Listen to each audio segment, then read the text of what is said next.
Happy Sunday. Welcome to weekend edition of Abstract Algebra. So I've just finished grading your quizzes and we've got a lot of takeaways. So first of all, I'm really proud of how well most of you are learning the abstract algebra material. So you seem to understand, not only know what the definitions are, but have a basic understanding of how things kind of fit together. And that's really, I mean, that's such a huge goal for this class. And you're really reaching that. And I'm really impressed with that. So, yeah, so good job. Hope you can keep that up. The reason I'm making this video, however, is that despite, despite these great gains that you're making, most of you still seem to be pretty held back by struggling with writing correct proofs. And I understand, I know that it's a hard skill to learn, and students never learn it in just one class. It usually takes a couple of classes for that to happen. Like that makes total sense. But I would like to be part of that sort of improvement journey for you. And in fact, this is really where the biggest struggles are in this class, from what I can see from what I can see from your quizzes. So yeah, so I want to talk about it. It would really be a shame if it's kind of like you've got it in you to write this like beautiful sonnet, but you don't understand like the notes or like how to write it on paper. And so I would like to help you get there. And the way I want to do it this time anyway is I look through all the proofs for the second problem, and there are a lot of common mistakes. So when I would say like 2/3 of you did variants of this sort of same mistake.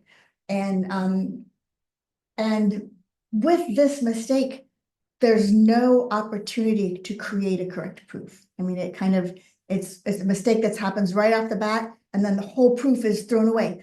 And if you don't start a proof correctly, then there's no way that it can prove the thing that you wanted to prove. So and so that's a really big, you get off the exit, you get off the freeway way early, and then there's no way you can get to your destination. So I would like to try to help there. So I looked through people's examples, and I found one that seems to pretty well represent the sorts of mistakes that I'm seeing a lot of. So if I picked one of yours and I typed it up, but if it's yours that I picked, please don't feel like, ooh, this was the very worst one. I wanted to complain about a bunch of things. Instead, feel like, ooh, my example really represented the sort of thing that there were lots of mistakes made on for, a huge number of students in the class. Okay, so given that, let's do it. So I'm going to share my screen. Here, here, and then here, here.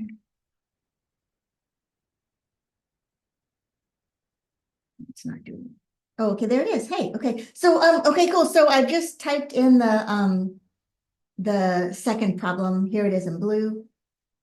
And underneath it in black, I've typed the response of the student, and I'd like to sort of go through it with you. Hope this will help for what's about to happen, which is a quiz on Tuesday. So, okay, so let's see. So here's the question. The question's in blue. So here's the condition. So F is homomorphism, and G and H are groups under their respective operations. And you know that G is abelian. You want to prove that H is abelian. All right, here we go. So here's the student's proof. So they start with, let G be an abelian group, let H be a group, let F be a homomorphism. This is great. This is a strong start. And I want to sort of commend the student for, assume the hypotheses. That really should be the first step. And I should point out that I think I've not always done a solid job of this in class because I'm trying to save time and get to sort of the good parts, but maybe I'm being misleading. So one should always assume the hypothesis. In any proof you turn in, you need to assume the hypotheses. And this person's doing that, and this is lovely. So so that's really great. I think in this class, I would like you to write your very next sentence to be, we want to show, and then the thing you want to show.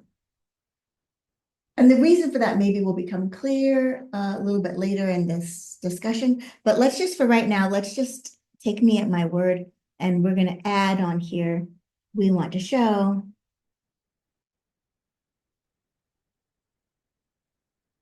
H is abelian.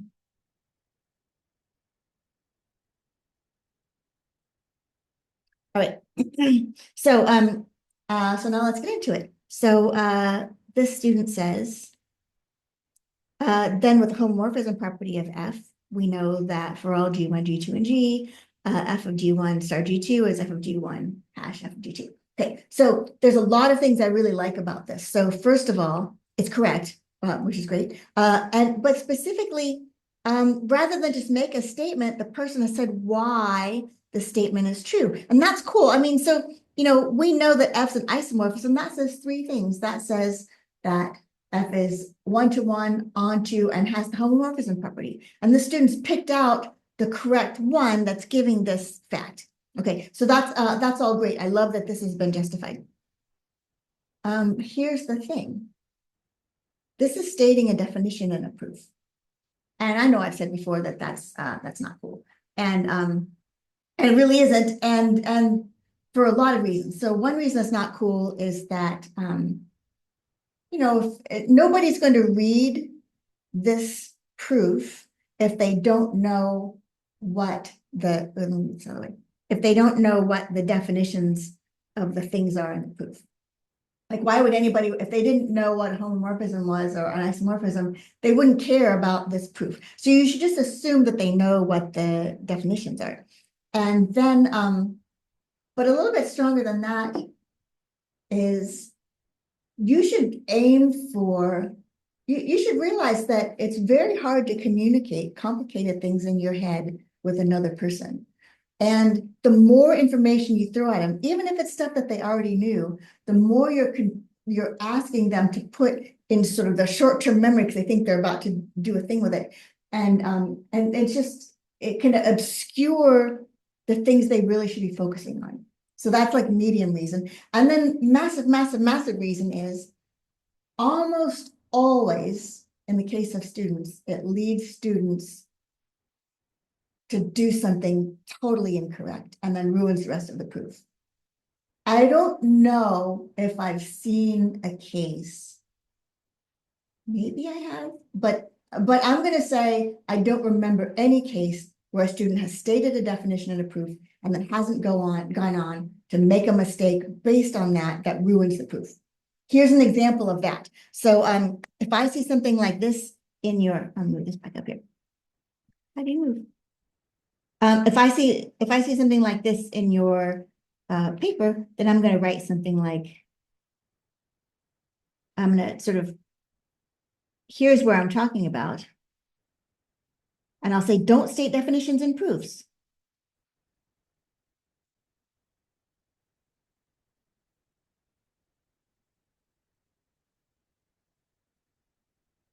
And here's the reason why. Because if I look at this definition, this is a correct definition, but this is saying for all G1 and G2 in G, something's true. Okay. This is a statement about, this is not a statement about G1 or G2. It's a statement about F and G. So this statement is about F and G. F and G are the free variables here. And F and G are the things that live on after the end of the sentence. F and big G live at the end of the sentence. But G1 and G2 are bound variables. These are quantified variables. These variables don't exist. The only purpose of these variables is to communicate information about the variables that do exist, which are F and capital G. So at the end of this sentence, there is no G1, there is no G2. G1 and G2 are bound variables.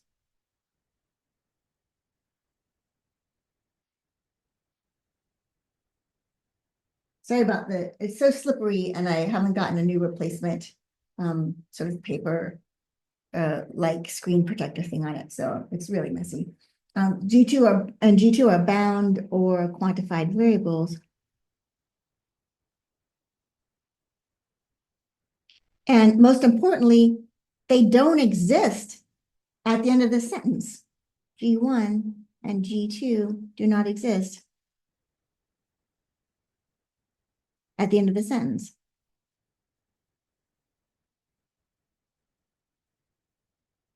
So later on, when the student says, so we know that G1, blah, blah, blah. No, we don't. Like, this doesn't make any sense at all because there is no G1, there is no G2. What we've said in the line above is that in the abstract, for all abstract pairs, like I could say this sentence without referring to G1 and G2 at all, but I do have to refer to capital G and F. I could say for all pairs of elements, you could choose that of G. If I apply F to that product in G, I get the same thing as applying F to each element and apply the product in H. I'd say F, I'd say G. G1 and G2 do not exist. They're representing like an abstract concept, and that goes away at the end of the sentence. Okay, so the entire rest of this proof is, oh, I don't want, oops, doesn't have any meaning because the entire rest of this proof is about G1 and G2, and G1 and G2 don't exist. So I can't even say, is this true, is this false, because there is no G1 and G2. This is a massive, massive, massive mistake to make. Okay, so I'll talk a little bit more about that in a minute, but I do want to sort of address something that a student brought up to me. This student said that, well, you know, Dr. Friedman told us that we had to state the definition in the proof, and so now I feel confused. And I hear that, like, I totally understand. So my guess is, I'm almost certain, I'd be really surprised, but I'm certain that there's no way she wanted you to state the definitions of the given. You do need to know those definitions. And if you need them, go somewhere and write it down on a scratch piece of paper. It'll help you. Maybe it's hard to hold it all in your head. That's fine. Go write it over on the side and help use it, but that doesn't belong in the proof. One possible exception to this, but still, I don't want you to do it. But maybe this is what Dr. Friedman was talking about, is if you look at what you want to show, this is not the hypothesis, this is not the given, this is what you want to show. You should very much write down somewhere what that means. But again, if you write it down as stating a definition, then you're going to assume you have variables that you don't have and you're going to blow it again. So I would recommend very strongly not doing that. I'll show you the right way to do it in a little bit, but let's just leave it like this for now. Okay, so my goal in reading these proofs is like, I don't look for the first mistake that throws the proof off and be like, oh, well, that's a zero because they didn't, you know, their proof is based on stuff that doesn't exist. My goal is to figure out like, how much do you really understand about what's going on? How well do you understand how things fit together? How many good ideas did you have? That sort of thing. And so I really want to read through all the steps and try to understand how strong the your connection is with the material. Okay, so let's just put aside this. Let's suppose that the student had said, choose an arbitrary G1, G2, and G, and let's look at the rest of it. Okay, so I would look at this and say, yeah, so G1 and G2 don't exist. I'll write that again over here. Okay, but let's suppose that they did. So what's going on with the rest of it? So this student says, since it's abelian, we know that that it doesn't matter which order we multiply it in. Absolutely true, and I really like it that the student has stated the reason. So this is great.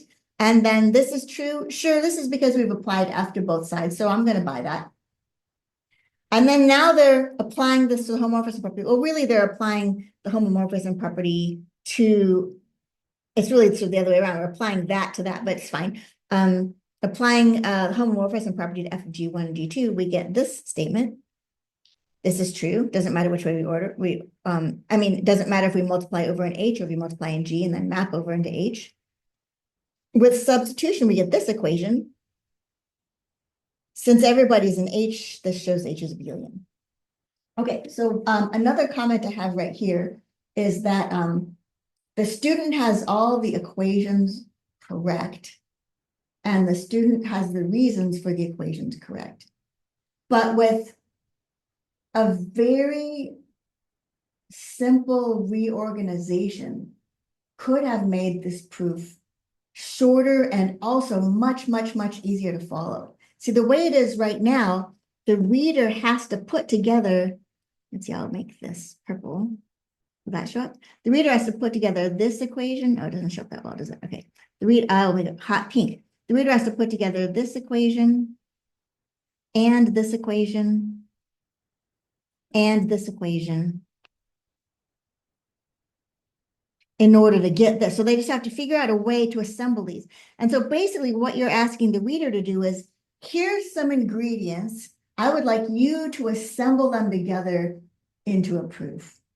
And that's not the goal of writing a proof. So I like to make the analogy that, if you asked me if I would make you a birthday cake and I said yes, and then I showed up with some eggs and some flour and some baking soda and some sugar and some butter and some chocolate, cocoa powder.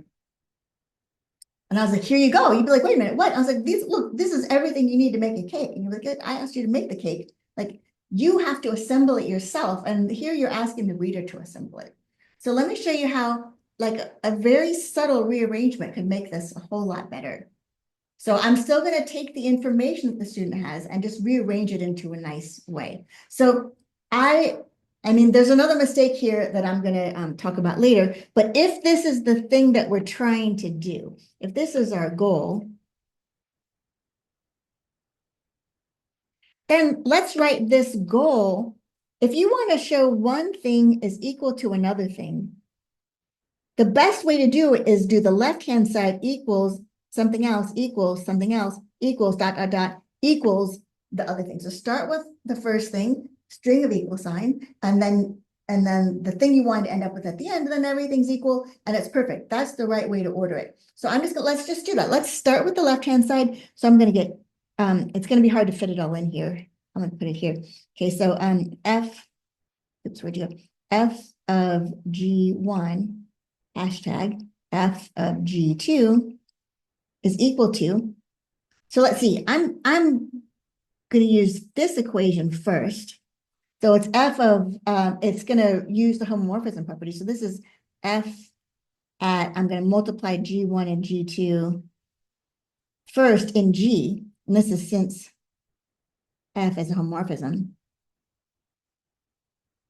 I mean, I wish I had more room on the screen. Oh gosh, I'm trying to erase this thing. I wish I had more room on the screen to write F as homomorphism, but I wouldn't need that much more room, okay? I'm just trying to keep everything up that we can all see it together, okay? So that, since it's a homomorphism, and then I look, oh, okay, I could use this equation now. I'm gonna replace this with F of G2 star G1. And the reason I can is because since G is abelian and G1, G2 are in G. I mean, I'm still giving the same reason, but I'm putting the equal signs together so it's easier to read. And then now I'm going to use equation 3, and I'm going to say, oh, wait, this is actually equal to F of G2 star, hashtag F of G1. And this is since F is homomorphism. I mean, look, I captured basically all of this into these little lines, and it's easier to read because you can see what step you're supposed to put next to what step.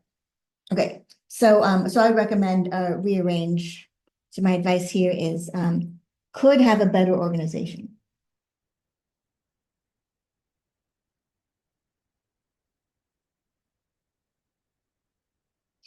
Okay. However, so we get to the end, and the student says, I love that the student has like a concluding sentence. This is great. Since F of G1, F of G2 is an H, this equation shows that H is abelian. It doesn't. It really doesn't. The reason it doesn't, and forget the thing that I said earlier about G1, G2 not existing. Let's pretend that wasn't a problem. It doesn't, because what it shows is the specific elements of H that happen to be mapped to by elements in G commute with one another in H. That's different from saying every single element of H commutes with every single element of H. So I'm saying this again, this is very, very, very important. This says that every pair of elements in H, if they happen to be the sort of element that is the image of an element in G, if they happen to be matched to by something in G, then they commute with each other. So let's think about a scenario. What if we have, let me draw a little function. So let's say here's our G, and here's our H, and here's our F. What if F happened to be like every single element of G maps to the same point? Okay, what if it happened to be that? Then what you would have just proven to me is that it doesn't matter what order I multiply this point by itself in H, but that's always true. And also that says nothing about all these other elements of H. What about all these ones for which there's nobody here that map to it? So this does not say that H is abelian. This says that F of G, so those of you who had my class when we talked about functions before, this says that what you've proven down here is that F of the image of the set G is abelian. And that's a different question. So what's happened here is you've lost generality. So you might have heard that phrase, without loss of generality, we can blah, blah, blah. What do I mean by that? So if I really want to prove H is abelian, let's actually go down here. Let's start about what that's going to prove. I meant to, I tried this before and I accidentally, somehow I lost the recording. So I had to do the whole thing again. But then here's the thing that I wrote before. So let me just cut that and cut this. Okay. Okay, so let's try this again. So if I was gonna try to prove it, what would a good proof look like? So I'd assume hypotheses, just like the student has. That's great. So let G be abelian, let G and H be groups, let G be abelian.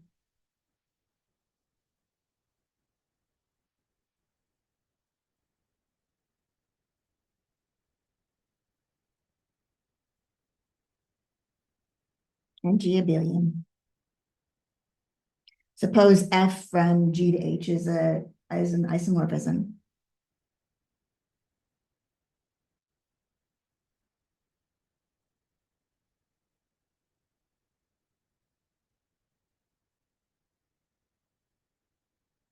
We want to show H is abelian.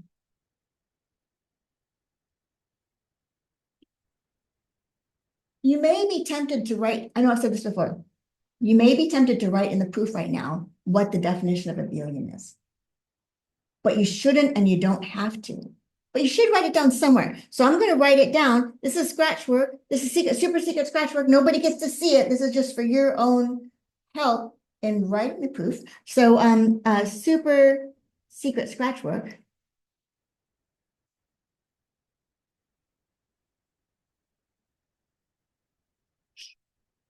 H is abelian means for all H1, H2, and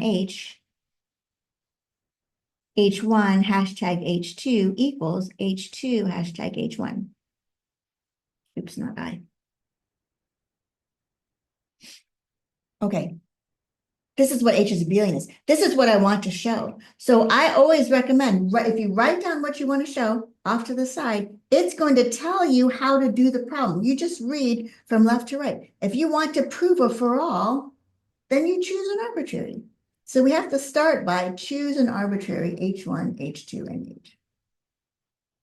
You could also say let H1, H2 be an H. That's fine. I'm going to say choose an arbitrary because I really want to emphasize to you that these have to be arbitrary. They can't be specifically the image of some elements in G. They can't be, they absolutely have to, you have to start here. Starting anywhere but here you have no hope of getting a correct answer. You must absolutely start here. So instead of writing the definition in, here's what I'm going to do instead, which is better. Okay, I'm going to say, to do this, choose an arbitrary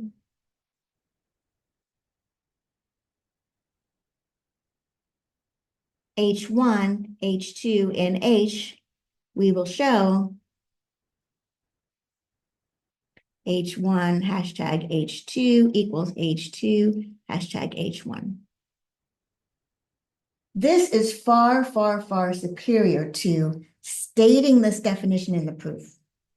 Because if I stated this definition in the proof, it's possible, then you don't have an H1 or an H2. And if you start talking later about H1 or H2, it'll be like, you're wrong. There isn't an H1 and H2. This is going to lead you to do something wrong. But look how I've almost done exactly the same thing, right? But I've chosen my H1 and H2. So now I do have, and then I know that the goal is to show. So if you see this, if I see this in your proof, I know you know what the definition is, right? Because you've set it up so that you've chosen the arbitrary thing you need to show, and you've told me what you need to prove about them. This is the way to show me that you know a definition. So this is how you show me you know the definition of H is abelian.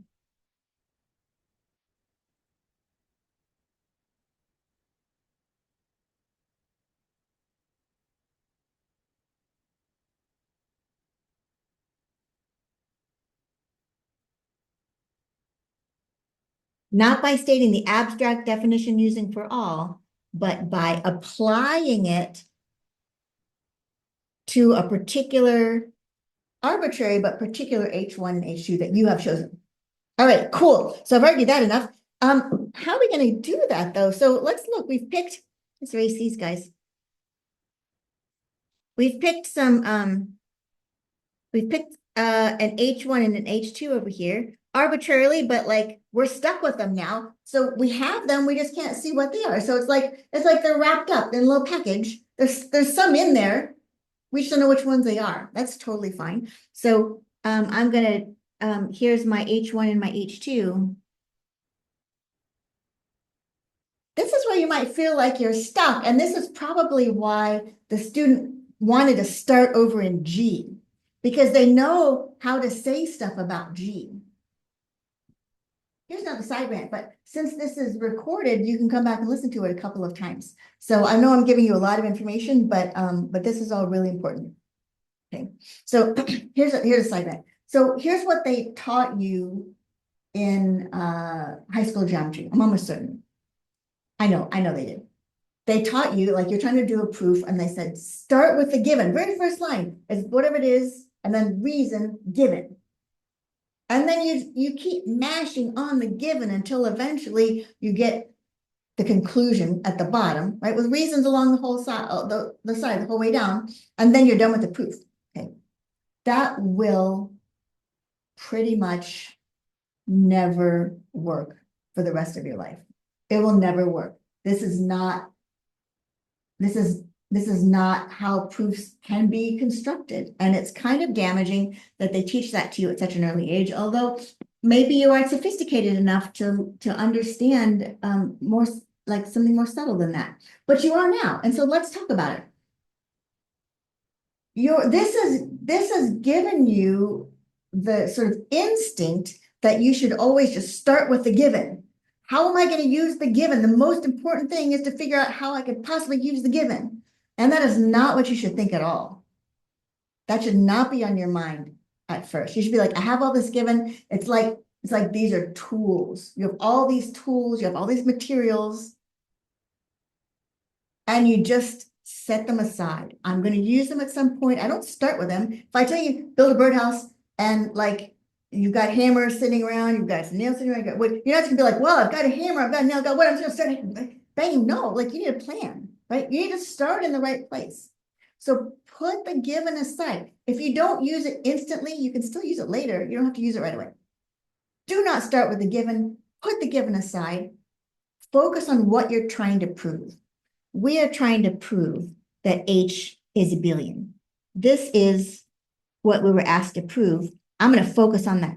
to prove H is abelian. We want to show H is abelian. To do this, I'm going to use the definition of abelian. I'm going to say, if I want to prove something's true for all elements in H, I'm going to choose an arbitrary pair. And then I need to show this conclusion is true for that arbitrary pair. I have to start out that way. I didn't have to know anything about any of the given in order to say that. All I had to do was know about the conclusion I was trying to get to in order to say that. I have to start there. And then everything else I do has to be related to this H1 and H2. If I start talking about some other G1s and G2s that aren't related to H1 and H2, it doesn't matter. Nothing that I say is useful because I have to talk about H1 and H2 at the end of the day. Okay, so if I look up here, I've got my H1, H2, I'm like, well, crap. Like, what do I know? I know G's abelian. I don't have anything over here. I know F's homomorphism. I don't have anything over here. Like, that's kind of uncomfortable. How can I get something over here?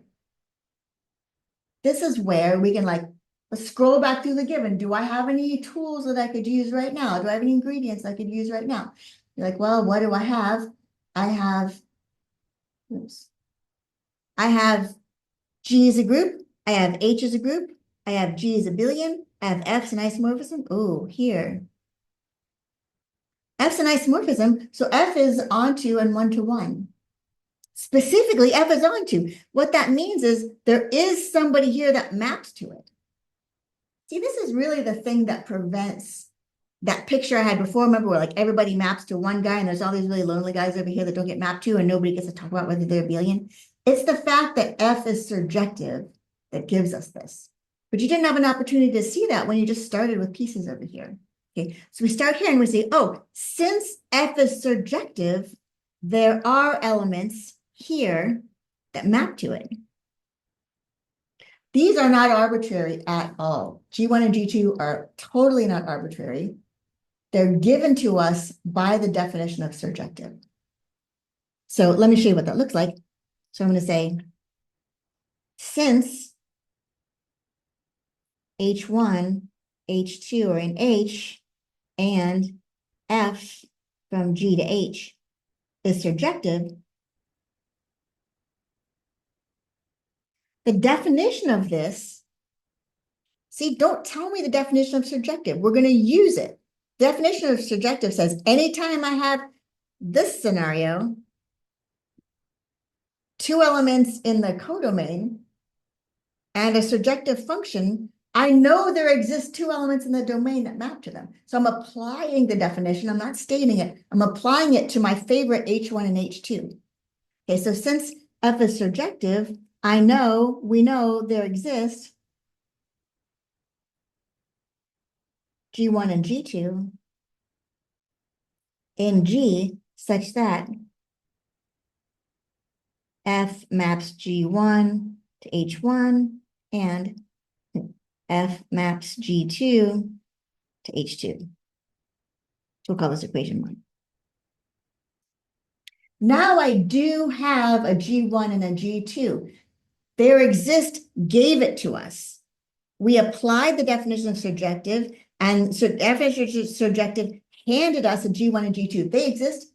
I've given them a name. They were handed to us. I'm like, let's call them G1 and G2. This is what they do. And I can go forward with the G1 and the G2. Okay, so what I've said here is that, that the function maps that one there, function maps that one there. Okay, so I've created my G1 and G2 after the fact. Now I can almost just use this same proof. Like the contents of the proof rearranged is pretty good.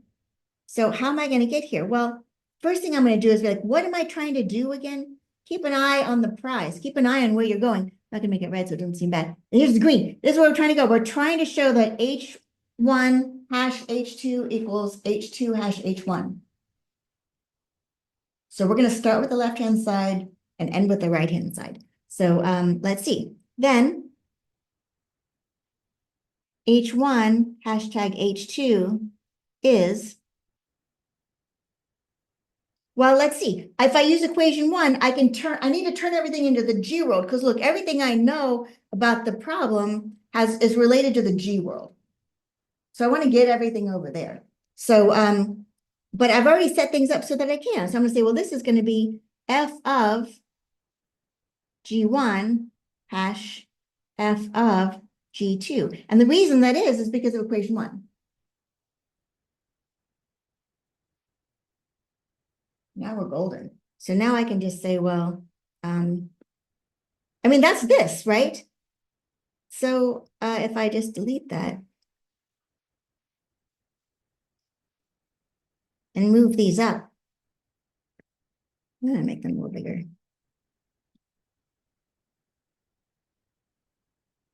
Okay, so I'm lining everything up. So H1 hash H2 is equal to f of G1 hash f of G2 because G1 and G2 are the things so that f maps them over here. So this is f of G1, this is f of G2.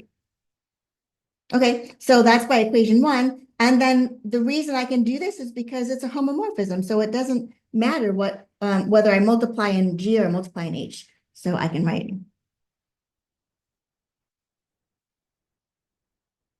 Okay, and then we talked about this before, but oops.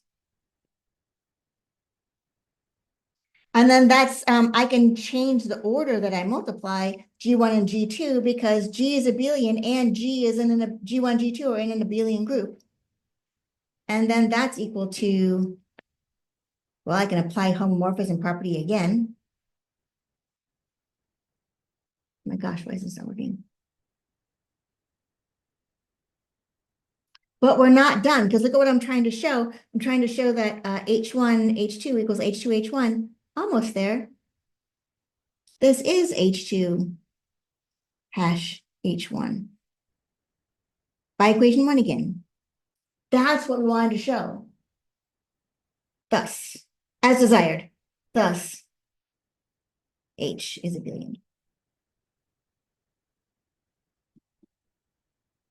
Okay, that's what the proof has to look like. So again, just sort of recapping, the student knew a lot about the algebra, right? They knew what the statements were. They kind of knew the pieces. They mostly knew the pieces that one needs to put together to get to the end. But they didn't structure the proof. They didn't structure what they've written to be a proof. So, yeah, so I hope this really helped a lot. I know this is really a long explanation, but I've mentioned it a couple short times in class. And then I've noticed that, 2/3 of you or more did the same kind of mistake and it has to stop. So here's my arrangement for you in order to help it stop. So this can sound bad, but it's actually good. So this upcoming quiz next Tuesday, if there's a I haven't written it yet. The next upcoming quiz that has a situation where you might feel like you want to write the definition of a proof. If you write a definition in a proof and then make this common mistake that I just pointed out, it's an automatic 0. I don't care if you know everything else so well in the proof, it's an automatic 0, but it's a replaceable 0. The reason I'm making it a 0 is because this has to stop. And this is going to help you stop it because you can be like, oh, okay, now I have to take this seriously because I have to fix the 0. And then you're going to come to me and you and I will talk about it together. And then you can prove it for me, like just you and me. And then you can replace your grade with one that you were able to restructure without making these sort of mistakes. And I hope once you've been forced to do that once, I hope that will forge new pathways. And then every single quiz from now on will be so much better. And then every single homework problem and every single exam problem you do for the rest of your math life won't be held back by this handicap. Okay, anyways, I know this is really long. Hope it helped. And just if it felt long for you, just think how long it was for me to do it and then lose the recording and have to do it again. So, but it's worth it. So, yeah, I'm happy to answer any question about this that you like. Come to office hours. Hope you have a delightful day. I'm gonna go record some more stuff. Okay, happy Sunday. Bye.